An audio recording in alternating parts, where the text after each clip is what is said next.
The process of landing on Mars has always been an incredibly complex and challenging technical feat. Methods such as using giant airbags or sky crane systems, though creative, are not yet the optimal solutions for landing humans on the planet's surface. In response, NASA has developed a groundbreaking landing system for the Red Planet, incorporating data and insights from SpaceX in a completely different approach than traditionally expected. Surprisingly, this solution may not be directly related to Starship. However, these studies will provide crucial information about the technical requirements that Starship will need to meet when it finally reaches Mars. Let's find out more on today's episode of Alpha Tech. Before delving into NASA's newly unveiled method for reaching Mars, it's essential to first understand the challenges of touching down on this distant planet. Landing on Mars presents a set of challenges unlike those faced on Earth or the Moon, primarily due to its thin atmosphere. Mars's atmosphere is denser than the Moon's but much thinner than Earth's, creating a Goldilocks problem for landing.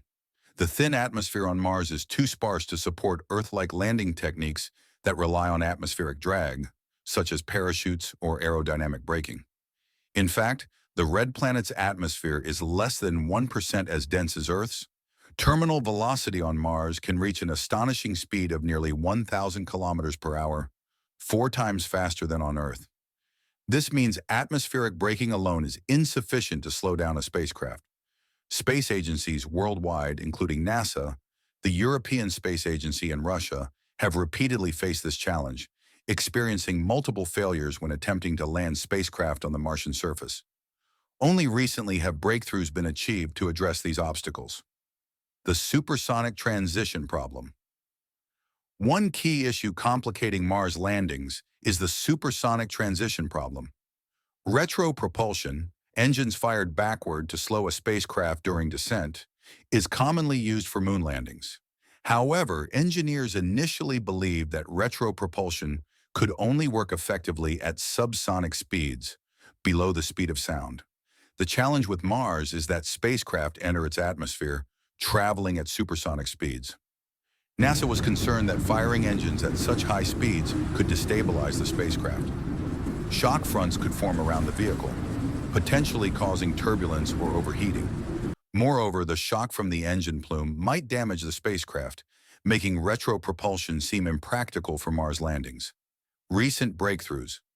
Given these challenges, the idea of landing heavy payloads, or even humans on Mars, seemed almost impossible.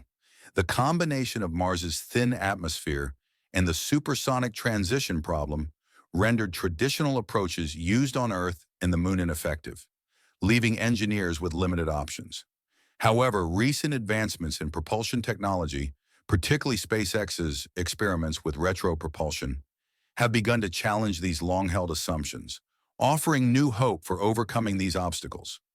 This breakthrough was recently revealed by Rob Manning, an engineer at NASA's Jet Propulsion Laboratory. SpaceX and NASA collaboration SpaceX, known for its openness to sharing technical knowledge, collaborated with NASA to monitor Falcon 9 retropropulsion experiments as part of the Descent Technology Project between 2014 and 2017. During these tests, SpaceX outfitted Falcon 9 boosters with specialized instruments to capture critical metrics during every entry burn. These tools measured aerodynamic forces, thermal behavior, and dynamic pressures, conditions closely resembling those encountered on Mars. NASA employed advanced techniques, including aerodynamic modeling, flight reconstructions, and thermal imaging, to analyze these burns in detail. This collaboration has been pivotal in advancing our understanding of Mars landings and developing new solutions for the challenges ahead. By studying the interaction of retropropulsion within the atmosphere, the project provided unparalleled insights into supersonic descent dynamics.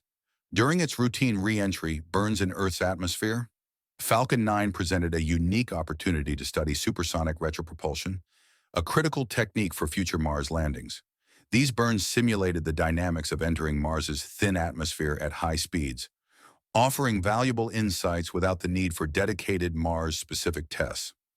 One of the most significant discoveries was the behavior of shock fronts created by the rocket engine's plume during supersonic re-entry. Contrary to prior assumptions that these shock fronts would destabilize or damage a spacecraft, The data revealed they form a protective bubble around the vehicle.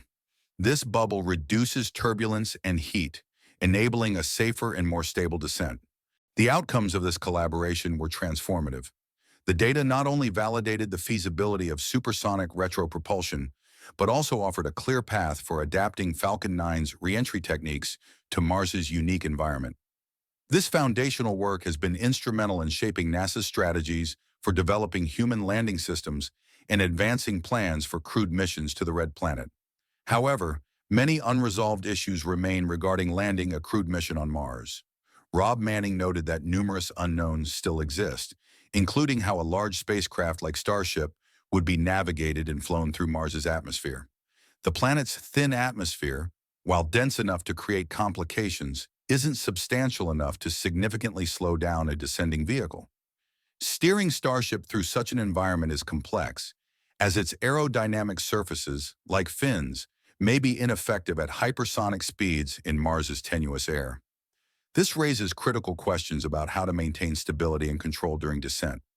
Additionally, the Martian atmosphere frequently hosts dust storms, which can reduce visibility, disrupt navigation, and increase thermal heating during entry. Wind shear, a sudden change in wind speed or direction, could destabilize a larger vehicle like Starship, making controlled landings even more precarious. These atmospheric factors amplify the difficulty of landing safely and reliably.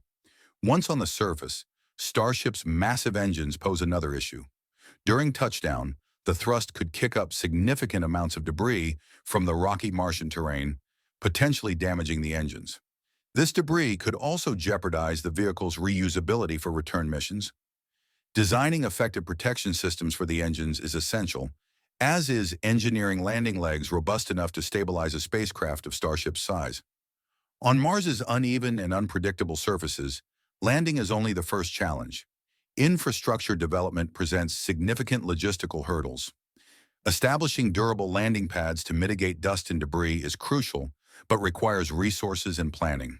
Similarly, creating systems to refuel Starships for return journeys, whether through in-situ resource utilization or pre-supplied materials, is another major challenge. The timing of Mars's launch windows adds further complexity. Due to the planet's orbit, mission opportunities arise only every 26 months, limiting the ability to iterate quickly on designs and strategies. Any failures could delay advancements by years. Overcoming these constraints requires careful planning, robust technology, and patience to ensure every attempt is as prepared as possible. NASA's Mars missions, a legacy of achievements. Now let's review some of NASA's Mars missions that have achieved significant milestones, reinforcing the belief in SpaceX's ambitious goals. The first successful landing on Mars occurred in July 1976, when NASA's Viking 1 lander touched down. The 1,270-pound lander dropped from an orbiting mothership and executed a three-point landing using a parachute and rocket engine. Viking 1's biology experiments found no clear evidence of Martian microbes. Powered by a plutonium decay-based radioisotope thermoelectric generator, the lander operated until November 1982, 6 years after completing its initial 90-day mission. Following Viking 1's success, NASA landed Viking 2 on Mars in September 1976. In July 1997, NASA celebrated Independence Day by landing the Mars Pathfinder lander and its small rover Sojourner on the Red Planet. Building on Pathfinder's success, NASA achieved a bolder and larger landing in January 2004, when the golf cart-sized Spirit rover bounced to a rest inside the Gusev crater. Spirit's twin, the Opportunity rover, also landed in January 2004. Expected to last only 90 days, Opportunity survived for more than 5,111 days. Contact was lost after a dust storm, and the mission was declared over in 2019. In May 2008, the Phoenix lander touched down using equipment salvaged from the failed Mars Polar Lander mission. Phoenix successfully conducted experiments to analyze soil and water ice, contributing vital data about Mars's potential habitability. NASA's flagship Curiosity rover landed in August 2012 after completing a complex sky crane maneuver and parachute deployment, successfully touching down in Gale Crater. Curiosity remains operational and continues to explore the planet's surface. In November 2018, NASA's InSight lander made history as the first spacecraft dedicated to exploring Mars's interior. The mission provided groundbreaking insights, measuring Mars quakes and collecting valuable data about the planet's formation and the evolution of other rocky planets. However, its heat probe, nicknamed the Mole, was unable to penetrate the surface due to unexpectedly hard soil. After 2 years of persistent efforts, NASA abandoned the attempt in early 2021. The mission officially concluded in December 2022. On February 18, 2021, NASA's Perseverance rover, the most advanced robot ever sent to Mars, successfully touched down. Known as Percy, the rover is actively searching for signs of ancient microbial life and advancing NASA's efforts to understand Mars's past habitability. Accompanying Perseverance was Ingenuity, a small Mars helicopter tucked beneath the rover during its descent. Ingenuity achieved an extraordinary milestone, completing 72 historic flights and becoming the first powered aircraft to fly on another planet. Its final flight took place on January 18, 2024, when rotor blade damage brought its remarkable mission to an end. That wraps up today's episode. Thank you so much for watching, and see you next time.